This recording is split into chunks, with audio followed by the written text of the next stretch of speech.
Good evening, everyone. Welcome again. As most of you know, I'm Craig Snyder, the president of the World Affairs Council of Philadelphia. We are pleased to have in our audience today World Affairs Council of Philadelphia members, folks who've traveled with us on our educational tours, who live all over the country, members of other World Affairs Councils around the nation, some of our high school and college students and teachers who participate in our K through 12 education programs, and a number of other friends and guests. So welcome to you all. I want to especially thank those of you who used our pay what you wish option for this program. Obviously, the revenues of our organization, like that of, I guess, every institution in the country, have been hit hard by the current situation, and we need to continue to earn your support in order to keep providing this kind of content. If you have any technical issues that come up during our program, please use the question bar, and the Council's Vice President for Programs, Haley Boyle, will be able to help you behind the scenes. Later in the hour, as you know, we will be taking some questions from you in the audience. And the way that works is that for you to ask a question, you use your raise hand button. And if selected, I'll announce your name and you'll receive a prompt to unmute your audio, at which point you'll be able to speak to everyone in the webinar, and then be muted again after your question.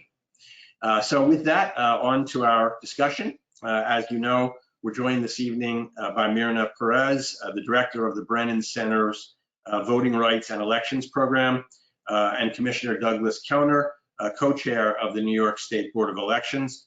And we're going to be discussing the issue of how to run a national election, as we have upcoming in November, in this time of pandemic. I'm going to ask each of our guests to make a couple of minutes of opening remarks, kind of set the stage with an overview of their perspective on these matters. And then we'll dive in a little deeper in a conversation and ultimately, as I said, turn to questions from you. So, Myrna, would you get us started? Sure. Buenas noches. Good evening. My name is Myrna Pérez, and I'm director of the voting program for the Brennan Center for Justice at NYU School of Law. The coronavirus crisis has disrupted all of our lives and required changes in just about everything we do. And it is our position that elections are going to be no different than that.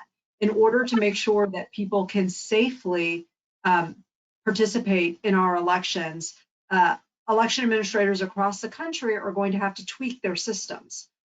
Every state is going to have different needs because every state is starting off in different places.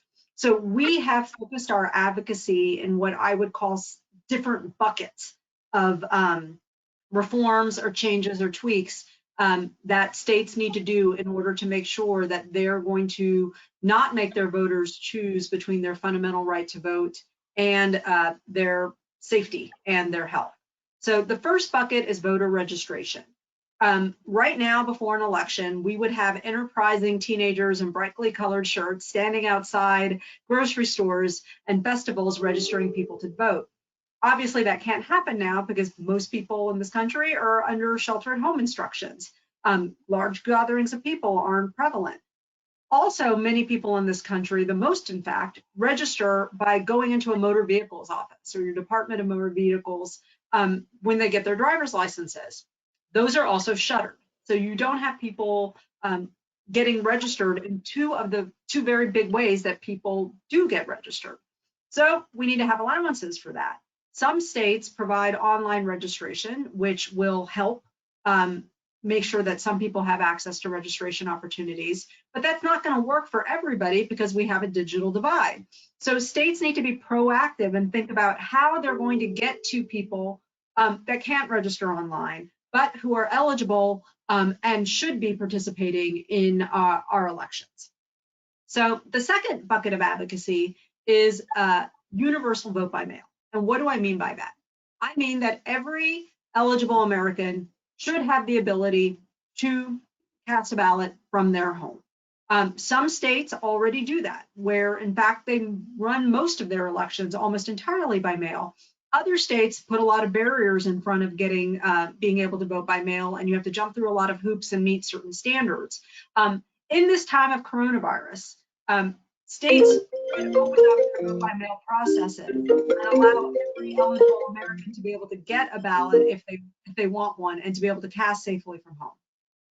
The third bucket of advocacy is maintain a sufficient number of polling places.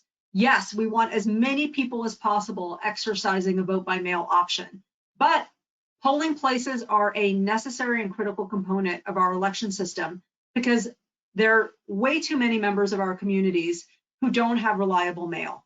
If you live on a Native American reservation, the way your tribe understands your address is going to be different than the way the post office understands your address. If you live in a big high rise with lots of people in it, you're not going to have reliable mail service for the most part.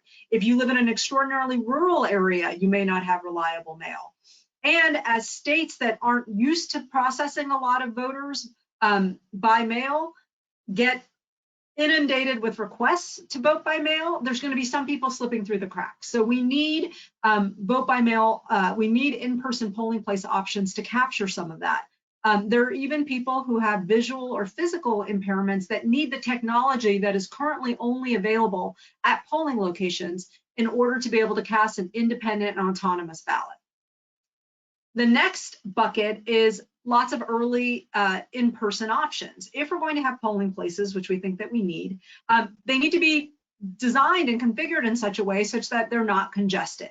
One way to do that, one way to smooth out who's using them, is not making voters go in on one day into one location, but instead have a broad early voting period. That way it can handle the fact that we need physical distancing, the fact that we're going to have poll workers that are going to need to be able to take more time with each voter in order to make sure that they're following safety protocols.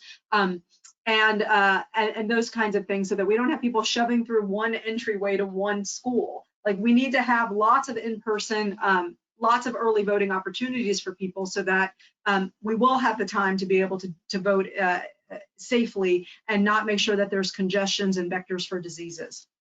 And finally, we need to make sure that there's adequate public education, because there is a lot changing. We have states that are changing their primary dates. We have states that are allowing more people to vote by mail. We have states that are having to change polling locations or polling hours. We have states that are relaxing some of their identification requirements in order to be able to register to vote.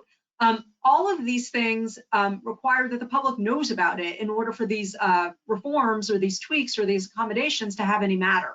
So we need to be making sure that our election administrators are getting to the low information voters that won't be able to take advantage of any of the changes that all of us are working so hard to accomplish. And that means a very robust and very strong public education component.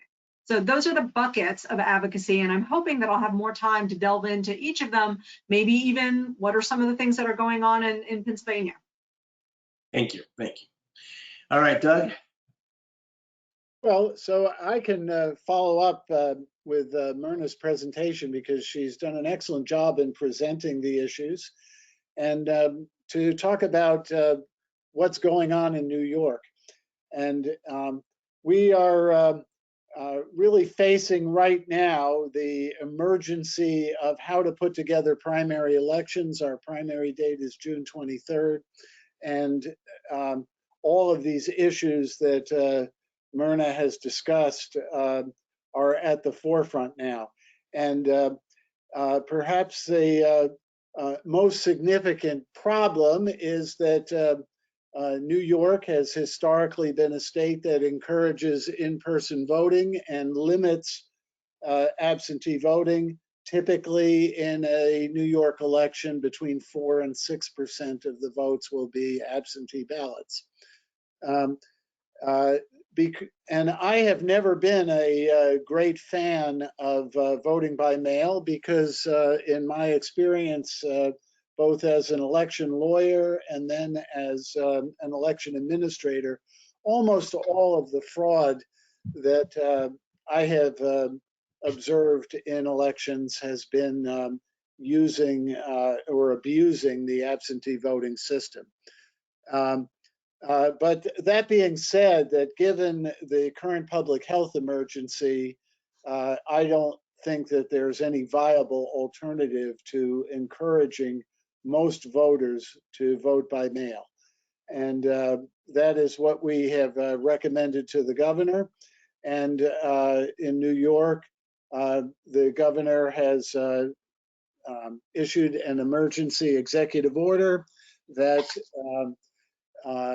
suspends the or interprets the New York legal and requirements to provide that fear of spreading the pandemic is an illness that qualifies for absentee ballots. So in effect, in New York, everyone is entitled to an absentee ballot by asking for it. The governor has also provided that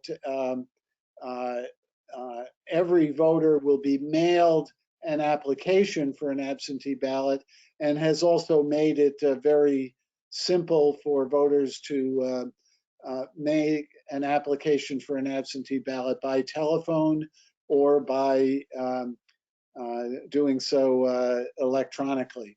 So the system for applying for absentee ballots is very simple. On the other hand, as Myrna pointed out, we are well aware of the inadequacies of the voter registration lists and of sending mailings to voters. Typically 10 to 15% of a mailing in New York City will come back undelivered for various reasons. And so for that reason, we completely endorse Myrna's recognition of the need for in-person voting. And we have recommended to the governor that the early voting period of 10 days before the primary election be left undisturbed. And then for in-person voting, here we run into the issue of whether it's really possible to open up every single poll site, neighborhood poll site. To that end, we may need some flexibility where it's just not feasible to get enough poll workers for every single location. But that would be the goal. And certainly we recognize what Myrna has pointed out, that if we're not able to open up every local poll site, we need to get the information out to the voter on what the new poll site is. So those are the big challenges that we're now facing.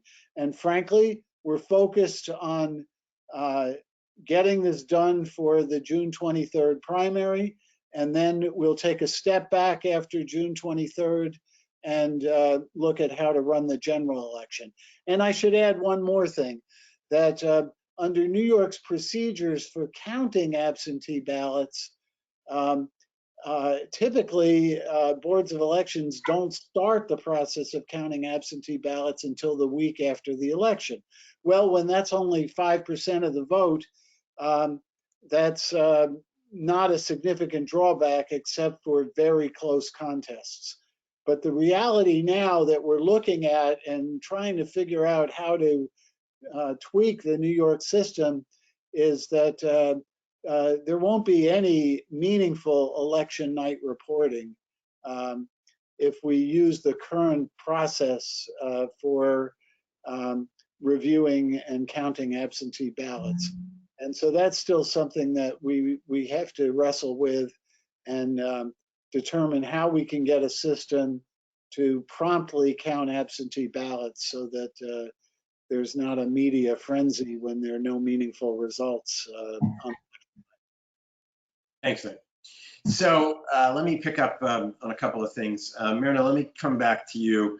And as a lay observer of this discussion, I listen to the two of you and I hear a good degree of consensus really about what needs to be done.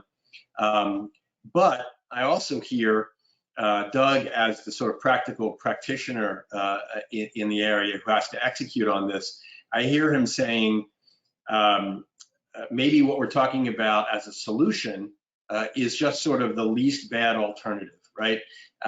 He is saying the chances of fraud are greater, and he's also saying we may not wake up on November the 4th and know who the president-elect is, because the counting process will be much more difficult. Do you think that Doug's right in pointing out those issues, or do you think they can be overcome between now and November? I think my friend Doug is both right, and they can and must be overcome. Like, our right to vote is fundamental. We are in an unprecedented crisis, which requires flexibility and creativity to meet the moment in front of us. And I would remind the audience that elections occur in dynamic environments, and we should be learning from the experiences that we have. We should be adapting our election system to be able to account for what it is that Americans are facing. Right now, the crisis is coronavirus, but next year it could be weather related. The year after that, it could be Russian cyber criminals crippling our infrastructure. The right to vote and our elections are too important to not have different plans and different scenarios that can be executed and activated when the situation calls for it. And yes, that means that we won't be maximizing the ideal at every time. But unfortunately, and I think Doug would agree with me, elections never occur under an ideal. They're always under-resourced. They are always understaffed. They are always over-politicized. And so this is that scenario on steroids. But I think the answer is not to throw up our hands and say that it's hard, but to put our shoulders into it and make sure that all of us do the work that we need to do to protect our elections. Doug, I heard you obviously raise the fraud issue, and that's certainly being discussed in Washington as an argument people are making to oppose federal funding in support of the states moving towards mail-in voting. You've raised the issue as fraud is a possibility, or in your experience, a greater possibility with mail voting. Do you think that there is a way to really minimize that and have people have confidence in the outcome of an election where the majority of the ballots are cast by mail? Well, we have to be aware of it and recognize those possibilities and try to come up with scenarios to reduce the risks. But as I say, given the current situation, I don't see a better alternative than allowing anyone who wants to vote by mail, and indeed encouraging most people to vote by mail, so that we minimize the number of people going to the polls. Certainly in June, and then we'll see what the situation is in November. So Craig, I also want to jump in. There are some states that have certain security measures because they heavily rely on vote by mail. So some of them include what people in the business called IMBs, which is intelligent marking barcodes, so that tracks the ballot in every pipeline. Some folks have extra trained people to look at signatures, or they use technology and machines in order to look at signatures. Some folks have pre-mailing standards for making sure that their voter registration lists are really, really clean because they have lots of engagement with voters. So I don't think Doug and I are saying a different thing at all. I think what we're saying is that we are in an unprecedented moment, and we need to do the learning and take the lessons from everywhere we can get, including the states that conduct their elections primarily by mail, and do our best to run the best election that we can. So Myrna, what I hear you saying is that there are already some sort of best practices around this from states that have been doing it. And perhaps with proper mobilization, proper federal support, all states could adopt those practices and maybe even improve on them between now and November. Is that right? I'll say a lot of states can, and they can certainly do better than what they're doing. I mean, different states are at different parts of the pipeline. Some would be required by legislation. Some, the secretary or the governor can do that within their executive authority or within their discretionary authority. Every state is going to have a different protocol, but it's really important that politicians and election administrators all across the country try and grapple with this, because what we cannot have is an election in which people feel like nobody got to turn out, and that it doesn't reflect where Americans are and in what direction Americans want to go. So let's go to a couple of things that don't want an election that's compromised because of fraud scandals. So we want to be aware of that possibility and to make it clear that we're going to take steps to try to prevent that from happening. And Doug, the things, at least some of the things that you heard Myrna mention, practices in other states in terms of tracking the ballots and so on, would New York be moving towards some of those things? Very much so, but as Myrna points out, we're way behind the curve. So states like Washington, Oregon, Colorado that have had vote by mail have evolved that process over more than a decade. And to expect that we're going to be able to change all of our procedures in 7 months to match their efficiency is very unrealistic. But it's certainly a goal that we need to strive for. So, Myrna, I want to come back to some of the things that you raised, where there would be the requirement to maintain in-person voting in order to have everybody have a chance to vote. As you obviously are aware, there have been a number of scandals in recent years in terms of at least allegations of voter suppression with respect to Native Americans and other minority groups in the country. Could it be argued that that the movement to a vote by mail, a primarily vote by mail system, could be abused by people who want to suppress those voters who would have a hard time voting by mail? It could be. I think the reality is that some communities use vote by mail more than others, and it is rarely communities of color. It is not likely to be younger people. And I think the way we get around it is by recognizing that every community is different and every community has different needs. When we have a crisis like the kind we have now, we need to give voters more options, not conscript the options, because people are going to be touched by this crisis in different ways. And so we need to make sure that there is something that works for every family and for every voter. And so that means not just overly relying on mail. That means not just forcing people to go into polling locations, because people are going to have different risk factors and people are going to have different mail reliability and different comfort with delegating their right to vote to the post office and the efficiency of the post office. One of the things that I find really surprising is how sometimes people think that there can be a one-size-fits-all model, but we live in a very, very diverse country, which has not only diversity among states, but diversity within states and different kinds of communities with different kinds of needs. And we need to make sure that we're not baking existing inequalities into the very political process that allows people to change those inequalities. So we can't take communities that have historically been disadvantaged so to the point where they have really crummy mail service and then tell them that vote by mail is the only way that they can change their political fortunes or they can change their political representation. That would be a really bad feedback loop. Instead, we need to make sure that we're looking at our communities and figuring out different ways to serve them safely. So my understanding, and you can correct me if I have the statistic wrong, but my understanding is that in 2016, about 60% of Americans voted in person and about 40% by mail, by absentee or other forms of mail voting. Looking ahead and seeing the changes that we believe the pandemic requires, and seeing large states, large populous states like New York move in this direction, what do you think we're looking at in November? Would it be something like 80% of folks voting by mail, nationally speaking? That's precisely the number that that we're targeting for.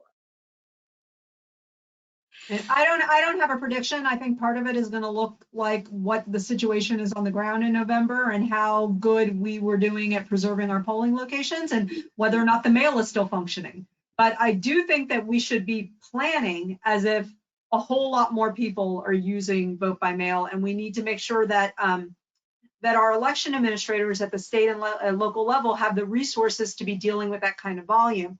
That's something that has not come up right now. I mean, there is a live federal fight about whether or not election administrators are going to have more resources coming from the federal government. And that is certainly something that everybody on this call can do. Everybody on this part of this conversation can reach out to their congressperson and tell them that they want $4 billion being allocated across the country to be able to make sure that our elections are resilient against the coronavirus.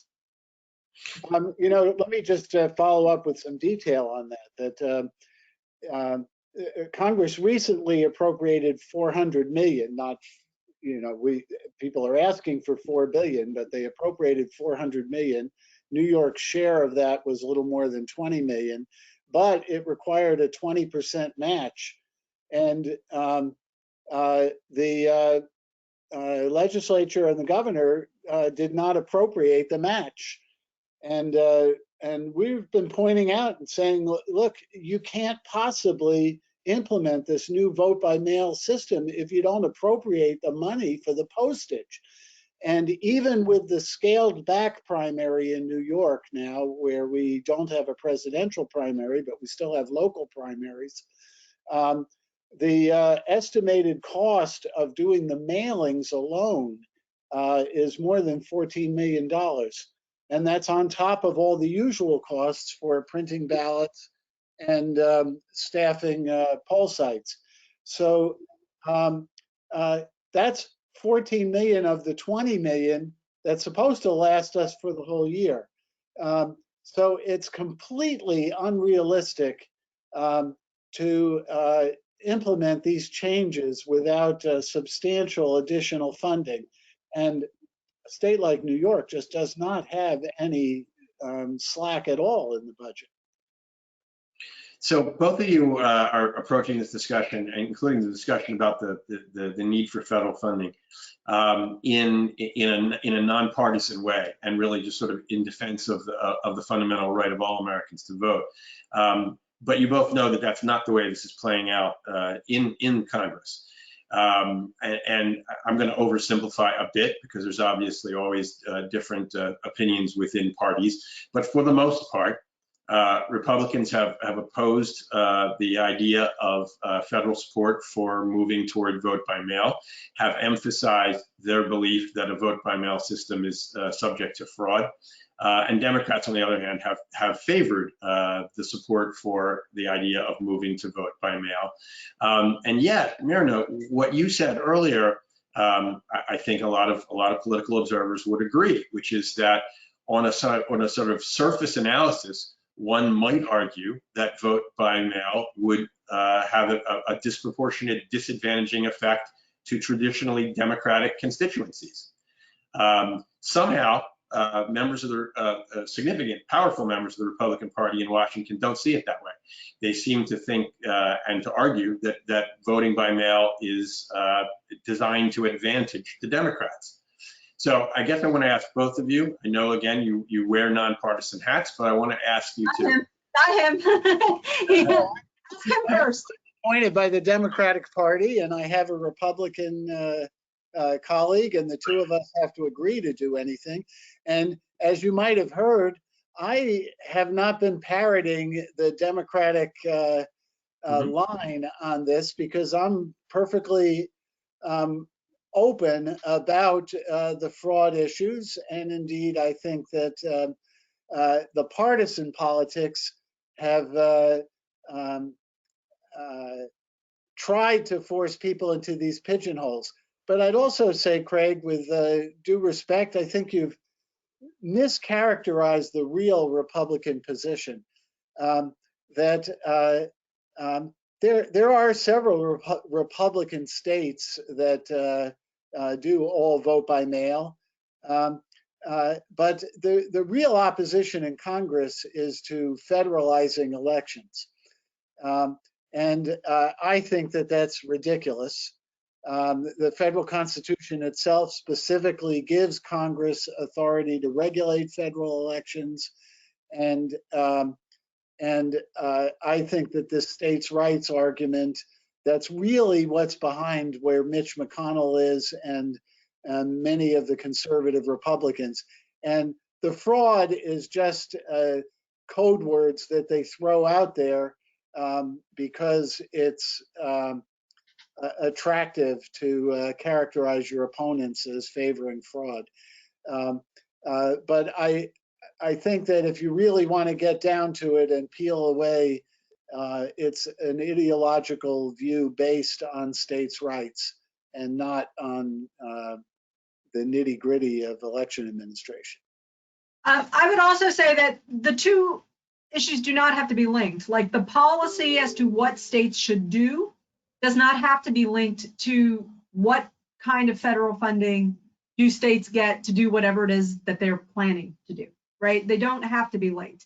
Obviously, there's the stimulus package and what might be included in a forthcoming one, and there's the various pieces of legislation there.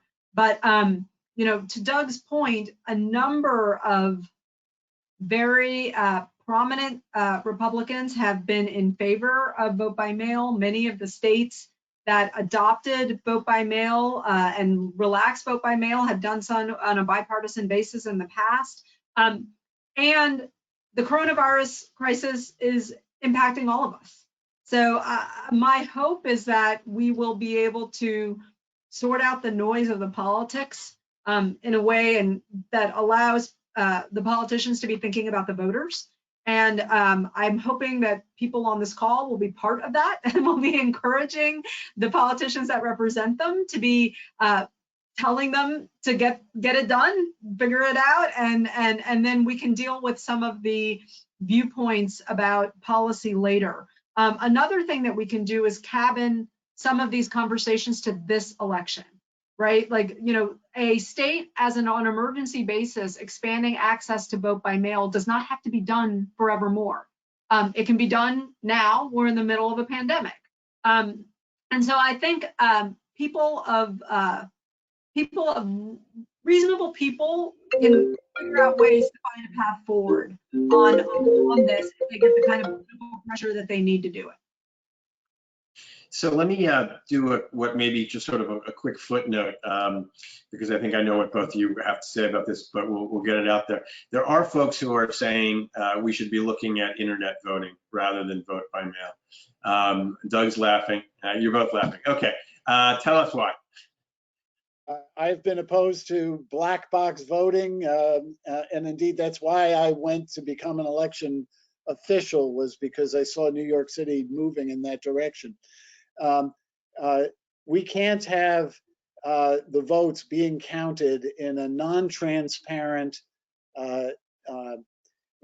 unverifiable way by computer professionals. We need complete transparency in how we count the votes in elections.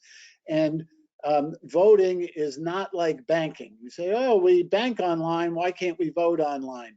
Well, in banking, both ends of the transaction are available for auditing. If you steal money, it's missing. The money is missing, and the bank will learn that the money is missing. And indeed, there are estimates that about $4 trillion a year goes missing through internet bank fraud. So on the other hand, with voting, the ballot has to be secret. You have to keep the identity. You cannot link the identity of the voter with the actual way that the vote was cast. And right now, our best professionals have not found any way in order to implement that in a way with their where you can guarantee that the vote is being counted the way the actual eligible voter intended it to be cast. I mean, we're not ready. The country's not ready. Our technology is not ready. We have an attachment, which I think is a good one, to the idea of a secret ballot. You know, there's not a way that we can do this safely. And this has been continuously studied. It is constantly being examined by the country's leading technologists. And it's not doable right now. Myrna, I wanted to give you a chance you had said you could give our audience some comments on Pennsylvania. This is a national audience, but the center of gravity is Pennsylvania. So maybe if you could just a minute or two on that. Sure. I think people in Pennsylvania are going to need to fight for their polling locations. I mean, we're already hearing reports that, like, Allegheny County, for example, is going to reduce the number of polling places far beyond what the legislature is requiring them to do. We do want everyone in Pennsylvania to have to be sent a mail ballot application. Right now, it is per county, and the county can decide to do it or not decide to do it. Pennsylvania is one of the states that require the ballot to be received by Election Day. As we're having issues with mail, and as folks are getting used to a vote by mail system, and they're not really familiar with the rhythms of it and when the different deadlines are, I think that that's going to be challenging for a number of people. So I think these are all things that one can work on in your neighborhood and in your community with your election administrators, with Secretary Brooker, to try and make sure that every eligible American is able to cast a ballot that'll count in Pennsylvania. Thanks. So before this crisis, one of the big concerns that people had about this fall was the possibility of foreign and particularly Russian intervention efforts to interfere. And obviously that has both the component of attempting to interfere in the campaign and in the persuasion of voters, but also the potential of trying to interfere in the actual vote process and tallying process. Is there, do you think that the situation where we're in now, where we appear to be moving towards a much greater reliance on mail vote, does that make it easier or harder or just different for a foreign actor to try to interfere? I'll say probably different. You know, instead of folks trying to outright purge somebody from the rolls or trying to mess up which polling place they can get assigned, they can try and hack the system about where the mail ballot gets sent, or that sort of thing. I mean, we shouldn't be underestimating the creativity of miscreants and criminals who want to sow discord and disrupt our election. And for that reason, at any point in time, we should always have our elections having the kind of hardening, or what sometimes people call resiliency, against threats. And it's not different now. It's something that we always need, and it's just one more layer of ways in which our elections are vulnerable. If I could find one silver lining from this crisis, is I think that it is really front and center about how much more preparedness we need to how much our country needs to be more prepared when we're running our elections. We need to be accounting for more scenarios, and election administrators like Doug need to have the resources to be able to both map out the different scenarios and to be able to plan around them. I would add that I don't have any solution or magic wand, but I think disinformation is a real big problem. It's shifted. We've had disinformation throughout the history of our republic, but it's on a different scale, and it's shifted. And consistent with the First Amendment, I have no idea how to address that problem other than alerting people to the fact that it's out there, and that we need to have media that is able to call attention to disinformation campaigns. So one of the things that I think you both are engaged in is contingency planning, maybe even sort of worst case planning. I guess perhaps the worst case that could be presented in the fall would be something similar to what happened in the Spanish flu epidemic 100 years ago, where the most significant wave of disease and of mortality occurred in the fall. If, God forbid, that were to be the situation that we face this fall, do you think there would be some consideration for delaying the election? Cannot happen. Not legally. And it's so fundamental to our republic to have elections. We had to face this issue after 9/11 in New York City. In fact, 9/11 was primary election day in New York City. And there were some people calling for postponing the elections for mayor and city council past November. And we said, we have to bend heaven and earth to make sure that doesn't happen. And we were able to pull it off with a lot of difficulty. And remember all the work that went into around Sandy? I mean, you know, elections are really, really important, and they need to be able to withstand whatever crisis the moment faces. Thanks to both of you. I'll ask one more question, but before that, just pause to remind the audience we're certainly up on time, where we're willing and able to take questions from any of you. Just want to remind you once again, use your raise hand button, and if you're selected, I'll announce your name. We'll be able to unmute your microphone, and the question will be able to be heard by everybody on the call. So before we turn to questions from the audience, my last question is whether or not you believe that we have, with the time we have available, let me put it that way, the systems can be put together that will give, in your own view, that will give voters that morning when we wake up after the election confidence that the election results can be assumed to be correct, valid, fair, or are we moving toward a situation where any candidate, any party who might want to claim that the election results are invalid would find a very receptive public audience to that kind of claim?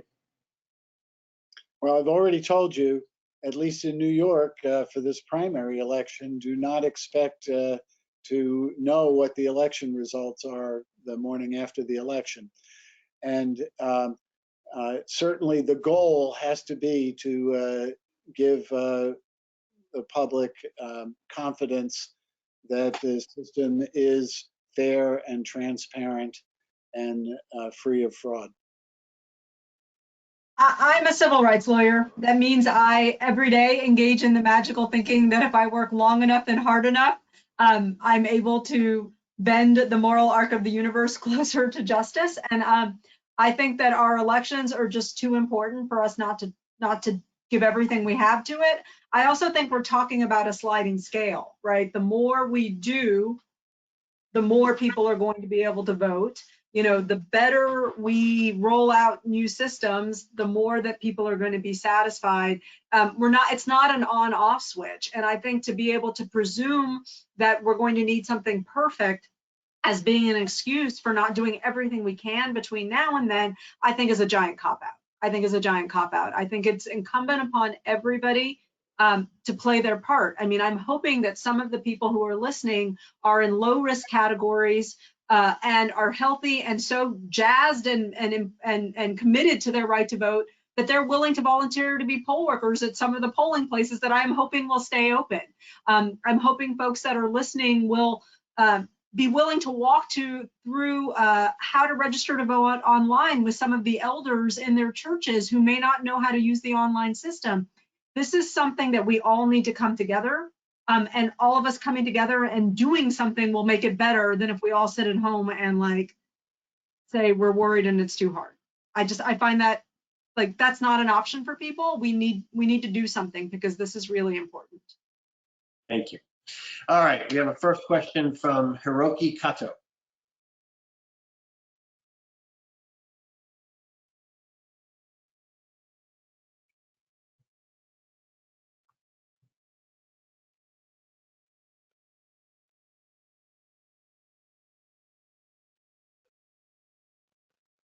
Okay, we'll move on. A second question from Sean Bray. Hello.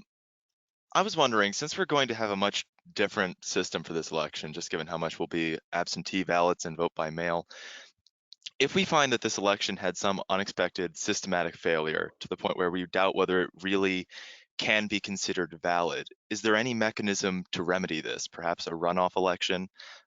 Does it vary by level? It certainly varies by office because the mechanisms for president are pretty well defined. They're somewhat technical in terms of the ability of Congress to review the results that come in from the states. And the last time Congress got involved was 1876 in the Tilden Hayes election. And we certainly talked about it in 2000 with the Bush v. Gore problems. And that's a nightmare scenario, and we want to do everything we can to avoid that scenario. Okay, next question is from Sharita Gillison. I prefer going to my polling place, but the question is, as zany as it is, does the president have the power to close post offices if he feels as though it's in his best interest? I don't know, that he feels that people are voting by mail not in his favor.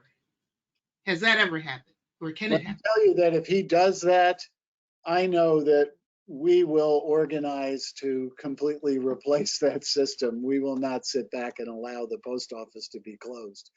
But is that conceivable that the president could do that? Yes, I guess it's conceivable. But as I say, we would not allow that to happen.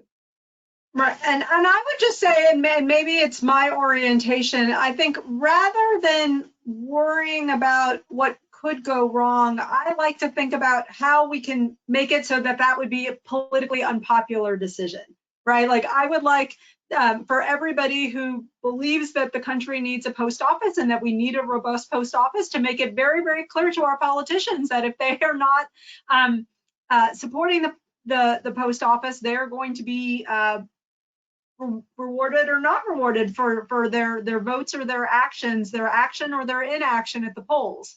And I don't want to be giving legitimacy to some questions. I'd rather, or some concerns or some worries, I'd rather think in advance and make it so that we're able to shape what are the sort of options that are being seriously considered on the table. But Myrna, what if they close urban post offices and leave open rural post offices? Well, yeah, I mean, you as well as I know what the responses will be. There will be a rain of fire of litigation and among other sort of organizing. And I think the important part again is to say in one voice what we as a country want and what we as a country value, and to make it really politically unwieldy for someone to do something contrary to our interests as voters. This is a great question. And let me say that this is actually close to things that have been actual debates among the senior leadership in talking with the governor in New York. Because already the urban post offices in New York City are functioning very poorly. So that mail service is very spotty right now. And this is why we said to the governor, you have to leave some form of in-person voting, because if you just rely on the mail alone, then that could be a problem. And so it goes back to what you say, Myrna, is you have to have alternatives ready and you have to be thinking about different scenarios. Thanks to you both. So Hiroki was having trouble with his microphone, but I was able to get his question by chat. And the question is, I was wondering if anyone knows how South Korea held their elections, or if there was any broader insights about how other nations are approaching this problem. Well, let me say that I have been following the South Korean elections very closely and have discussed it with our staff. And they did an excellent model of how to keep local polling sites functioning.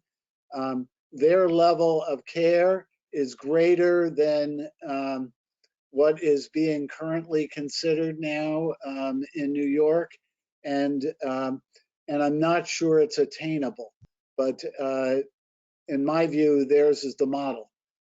So, for example, every voter at the local poll site was first given a temperature test and asked whether they had symptoms. Anyone who passed that test got a mask and was allowed to vote in the usual manner. And those who did not pass that test were sent off into special handling with people with hazmat suits and still allowed to vote.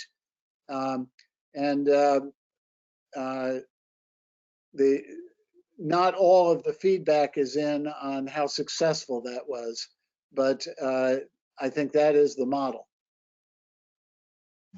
Certainly sounds like the level of resources that would be required to implement that model would be enormous, right? Certainly at with the number of poll sites we typically have on election day, but it might be feasible if you did it at the number of sites you have for early voting. The question from Carolyn Jones. Yes, good evening and thank you. I think I'm going to pull the thread from that previous question. I'm curious, how do you think our allies in Europe and Asia are viewing this voting predicament? What are you hearing? What are you experiencing in terms of how they're viewing this? Well, I do happen to follow this because I'm in a couple of international organizations, and for the most part, they're in a position where they can postpone elections, and that's what they've been doing. You know, that without creating a huge constitutional crisis. Okay, so what I'd like to do is just ask each of you, we've got a couple minutes left, if each of you want to basically give us some summary or some concluding thoughts on this really important topic. Myrna, we'll have you go first again. Sure. I think we are in the middle of a political battle over the right to vote that is being superimposed upon an international pandemic. And I think both of those require political leadership, resources, and people weighing in. And I'm hoping that the fact that there are almost 100 people on this call that care demonstrates that we have bodies who are out there willing to advocate for voters, and so that people get the resources that they need. The number one thing we need right now is federal funding, because if it comes too late, we're not going to be able to make a lot of the reforms or the changes that we need.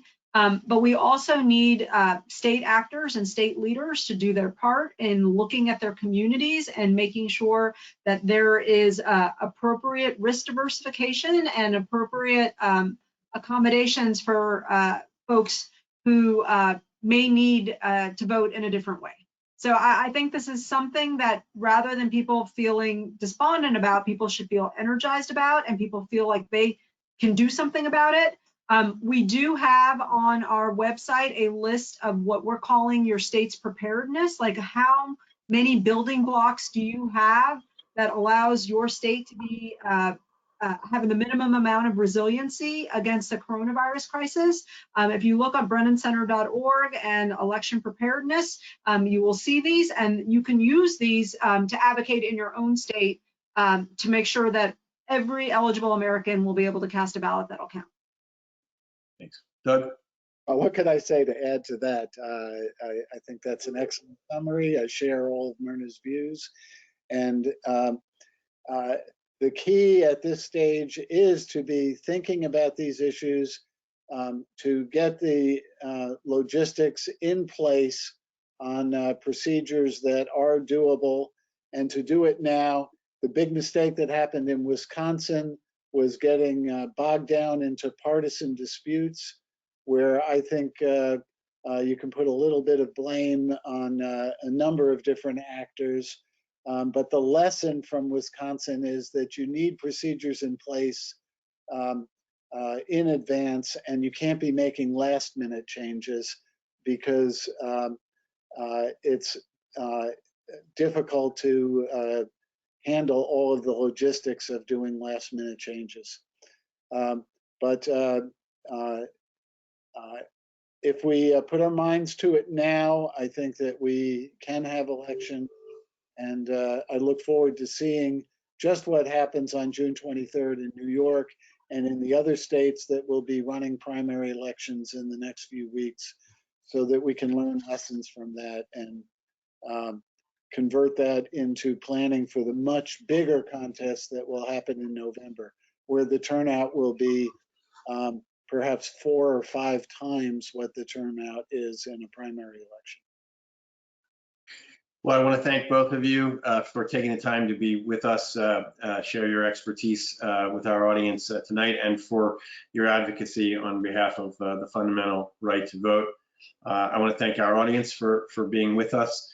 As you know, we have webinars coming up basically every week for the next number of weeks, a wide range of topics. We hope you enjoyed this one. We hope you'll come back, join us for those, and tell your friends as well. Until then, everyone stay safe and healthy, and we're adjourned. Thank you. Thank you, Craig. Thank you, Myrna. Thank you.